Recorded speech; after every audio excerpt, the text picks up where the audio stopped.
कल्पना कीजिए चाइना एक ऐसा रूट बना ले जो सीधे इंडियन ओशन तक जाता हो और वो भी इंडिया के नॉर्थ ईस्ट के बिल्कुल पास। अब सोचिए अगर फ्यूचर में टेंशन बढ़ता है तो क्या असम, अरुणाचल प्रदेश और पूरा नॉर्थ ईस्ट एक जियोपॉलिटिकल प्रेशर जोन बन सकता है। आज दुनिया की नजर ताइवान पर है, लेकिन क्वाइटली चाइना म्यांमार के अंदर एक ऐसा इंफ्रास्ट्रक्चर नेटवर्क बना रहा है जो एशिया का पावर बैलेंस बदल सकता है। तो आखिर चाइना म्यांमार कॉरिडोर क्या है, इंडिया क्यों चिंतित है और क्या नॉर्थ ईस्ट इंडिया आने वाले समय में एशिया का सबसे स्ट्रेटेजिक बैटलफील्ड बन सकता है। नमस्कार दोस्तों, मैं हूं इंजीनियर जियोर रहमान और आप देख रहे हैं हमारा चैनल जहां हम जियोपॉलिटिक्स को इंजीनियर की तरह लॉजिकली समझते हैं। चाइना की सबसे बड़ी कमजोरी क्या है? उसकी इकोनॉमी एक्सपोर्ट और इंपोर्टेड ऑयल पर डिपेंड करती है और उसका ज्यादातर ट्रेड गुजरता है मलाक्का स्ट्रेट से। ये दुनिया के सबसे इंपॉर्टेंट मेरीटाइम सॉफ्ट पॉइंट्स में से एक है, लेकिन प्रॉब्लम यह है कि ये रोड बहुत नैरो है और यहाँ यूएस नेवी और उसके एलाइज की स्ट्रॉन्ग नेवल प्रेजेंस रहती है। चाइना को डर है कि अगर फ्यूचर में यूएस के साथ कॉन्फ्लिक्ट हुआ तो उसकी ऑयल सप्लाई और ट्रेड रूट्स ब्लॉक हो सकते हैं। इसलिए चाइनीज स्ट्रेटेजिस्ट्स इसे कहते हैं मलाक्का डायलेमा और इसी प्रॉब्लम का सोल्यूशन है चाइना म्यांमार इकोनॉमिक कॉरिडोर, जिसे शॉर्ट फॉर्म में सीमैक भी कहा जाता है। ये कॉरिडोर चाइना की यूनान प्रोविंस से शुरू होता है, म्यांमार के अंदर से गुजरता है और बे ऑफ बंगाल के कायकफू डीप सी पोर्ट तक पहुंचता है। इसका मतलब क्या है? मिडिल ईस्ट और अफ्रीका से आने वाला तेल सीधे म्यांमार के पोर्ट तक पहुंचेगा और वहां से पाइपलाइंस के जरिए सीधे चाइना तक जाएगा। यानी चाइना को अब हर बार मलाक्का स्ट्रेट पर डिपेंड नहीं रहना पड़ेगा। अब सवाल उठता है कि इस प्रोजेक्ट में ऐसा क्या खास है। असल में ये सिर्फ एक रूट प्रोजेक्ट नहीं है, इसमें शामिल है highways, railways, oil pipelines, gas pipelines, industrial zones और डीप सी पोर्ट्स। चाइना पहले ही म्यांमार के अंदर ऑयल और गैस पाइपलाइंस ऑपरेशनल कर चुका है और उसका अगला लक्ष्य है कि पूरी लॉजिस्टिक्स नेटवर्क को मजबूत बनाना, और यही चीज इंडिया के लिए चिंता का कारण बनती है। इंडिया लंबे समय से चाइना की स्ट्रिंग ऑफ पर्ल्स स्ट्रेटेजी को लेकर कंसर्न रहा है। स्ट्रिंग ऑफ पर्ल्स का मतलब इंडियन ओशन के आसपास स्ट्रेटेजिक पोर्ट्स और फैसिलिटीज का ऐसा नेटवर्क जो फ्यूचर में चाइना की मिलिट्री और ट्रेड पावर को सपोर्ट कर सके।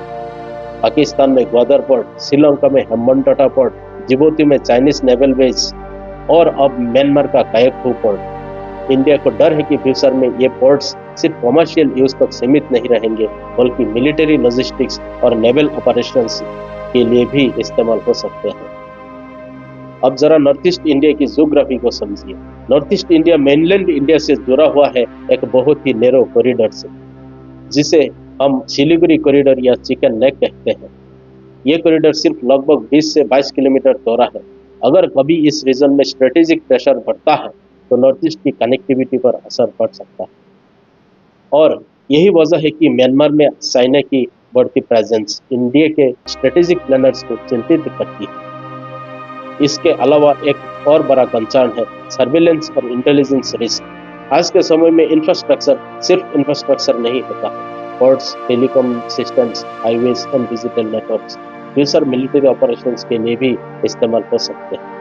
यानी अगर किसी रीजन में आपका इंफ्रास्ट्रक्चर इन्फ्लुएंस बढ़ता है तो आपका जियोपॉलिटिकल इन्फ्लुएंस भी बढ़ता है।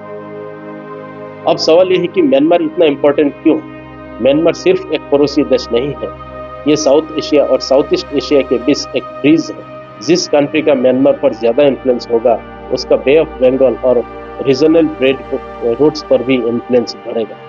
चाइना म्यांमार में हेवीली इन्वेस्ट इसलिए कर रहा है क्योंकि उसे इंडियन ओशन एक्सेस चाहिए, ऑल्टरनेटिव ट्रेड रूट चाहिए और यूएस नेवल प्रेशर को रिड्यूस करना है। लेकिन कहानी का दूसरा पहलू भी है। म्यांमार इंटरनली अनस्टेबल कंट्री है, वहाँ मिलिट्री चलता है, सिविल वॉर जैसी सिचुएशन है, एथनिक आर्म्ड ग्रुप्स एक्टिव है। यानी चाइना के लिए भी ये आसान प्रोजेक्ट नहीं है। पॉलिटिकल इंस्टेबिलिटी फ्यूचर प्रोजेक्ट को स्लो कर सकते हैं।